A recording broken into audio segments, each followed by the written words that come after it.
Welcome back to DOCONCHAIN. We are now at the DocSign dashboard where you can see your active documents. To go here, you can click on the sign from the Solutions panel. The DocSign dashboard allows you to monitor the documents. The DocSign dashboard allows you to monitor your active documents using the status, or sort them out, or sort them using the tabs above for those waiting for you, waiting for others, scheduled, and drafts.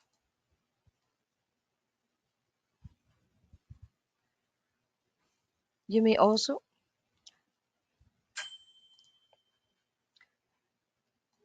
You may also restore or permanently delete your files on the trash folder.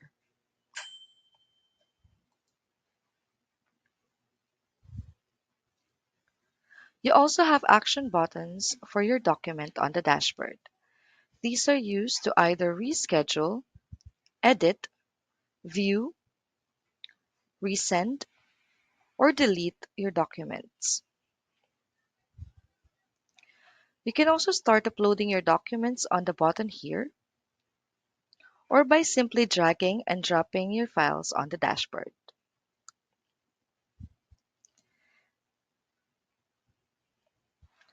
That's it for DocOnChain dashboard. See you again on the next video. Thank you.